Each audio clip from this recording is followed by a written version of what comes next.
Hey everyone, today I'm talking about my July favorites and empties, so let's get right to it. I have quite a few favorite skincare products this month, and the first one is the Secret Key Lemon Sparkling Peeling Gel. I've already done a full review on this product, so I'll leave a link up above for you to check it out if you're interested. To sum it up, this peeling gel really took me by surprise. It cost only $10 US, and I was honestly expecting a very cheap standard type of peeling gel, you know, the kind that just pills up and you're not really sure it's actually doing anything. After using this, my face would always feel very soft and smooth in texture, and it would never feel like I even exfoliated my face at all. My skin just felt very uncompromised and unsensitized. Definitely check this out if you want an affordable peeling gel, because this is just a great bang for your buck. Next favorite I have is Marcels Gentle Makeup Remover for sensitive eyes. I've already mentioned this in my nighttime skincare routine, and all I have to say about it is that it pretty much does what the name suggests that it does. It's most definitely a gentle eye makeup remover. I find a little bit goes a really long way with this product, and I never feel like my eye area becomes very dry or sensitive after I use this product. I am back on the mist wagon, so I have two mists for you. The first one is La Roche-Posay's CeraZinc Purifying Mist, and the other one is Divine Essence Wild Cornflower Floral Water. Both of these are simply formulated, they hydrate my face, and they do not mess up my makeup. I like CeraZinc because it's a fine mist that disperses very widely on your face. With the Divine Essence one, it's more of a direct spray. I find this one also gives my face more of a slight moisturized finish than the CeraZinc one. And although the main ingredient is wild cornflower, I can't help but find that it smells like olives, and the La Roche-Posay one does not have a scent at all. Either way, both do the job at hydrating my face and not messing up my makeup, so that's what I really like about these two the most. Last for skincare favorites is Supergoof Forever Young Hand Cream with SPF 40. This contains chemical filters, and I find it doesn't irritate the back of my hands at all. It also moisturizes my hand really well without leaving a greasy finish. The reason I purchased this is because I was just extending my body sunscreen onto my hand, and as most of us may have experienced, my hands ended up feeling really greasy all the time, and I felt like I always had to wipe and wash my hands. Whereas this one, it just leaves a really nice moisturized finish without that greasy feeling. I haven't found any other hand creams with sunscreen. If you've come across one that you really like, please leave the name in the comments down below and I'll check it out. Otherwise, I've been really liking this one. I mean, I still have quite a bit to go, and I've been using it almost every day, especially when I go out, and I reapply it as well. Last for favorites, it's a makeup product, and it's the IT Cosmetics Celebration Foundation with SPF 50. Just so you know, I'm holding it this way so it's not as reflective as I talk about this product. In Canada, we don't have the Celebration Foundation with SPF 50. The only place I have found it online was on Beautylish. Otherwise, Sephora Canada and the IT Cosmetics Canadian website only carries the regular Celebration Foundation. I managed to score the SPF 50 one when my sister went to the States, and she picked this up at the nearest Ulta. I did give her a little bit of shit at first because she did pick up the color medium tan, and with the IT Cosmetics CC cream, I wear the color medium. But I find in the summer month, my skin tends to look a little bit warmer and I tan a little bit faster even if I wear SPF, so I didn't mind getting medium tan at the end of it. As some of us skincare addicts may know, SPF application is very important. What's just as important is SPF reapplication. I know the Color Science Mineral Powder SPF has been the most popular one on YouTube. However,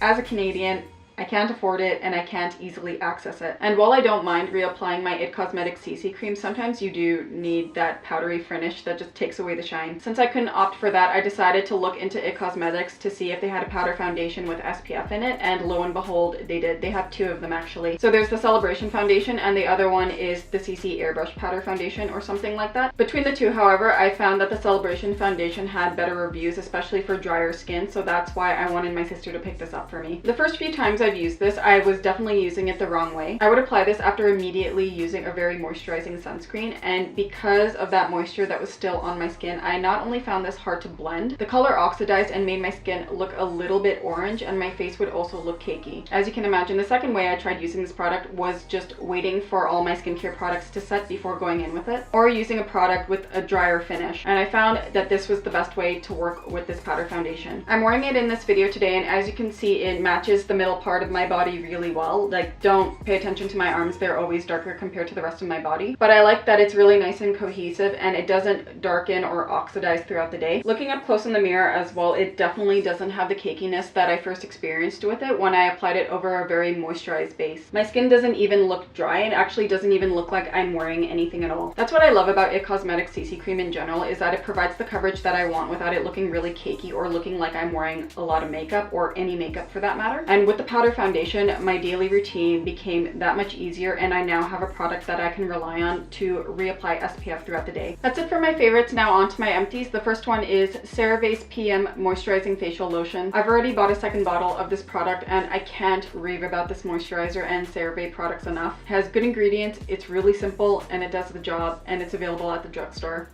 Can't get any better than that. Another empty I have is the Vanish Acne Scars Pumpkin Enzyme Mask. This is the last product I had from the Vanish Acne Scars Vanish Starter Kit. I've already done a full review on this product, so I'll leave a link up above for you to check out if you're interested. This is probably one of the more painful masks I have ever used. While I do appreciate that a little went a long way in making my face feel smooth, it was just extremely irritating. I'm really happy I finished it, and I don't think I would purchase this again. Last for favorites, it's the Chanel Corrector Perfection Concealer. I have the shade 20. Although it's not completely empty, I think it's about time that I threw this out because I did buy this a couple of years ago. I found this concealer pretty decent. If anything, it did break apart around my breakouts throughout the day. It also didn't look bad under my eyes either. I'm not a concealer connoisseur, so I can't say if this was better or worse than the other concealers out there on the market. All I can say with my experience with this concealer for the past couple of years is that I never bothered to buy anything else because I thought it did its job. Overall, it's a very good concealer. I don't think I would repurchase it just because it's a little bit too pricey for me. Although it did last a long time, but since there are drugstore concealers that look exactly like this and have the exact same amount, I might opt for one of those instead. That's it for my July roundups. I really hope you enjoyed this video. Please give it a like if you did, subscribe to my channel down below, leave a comment if you have any questions or recommendations, and I'll see you all soon. Ciao.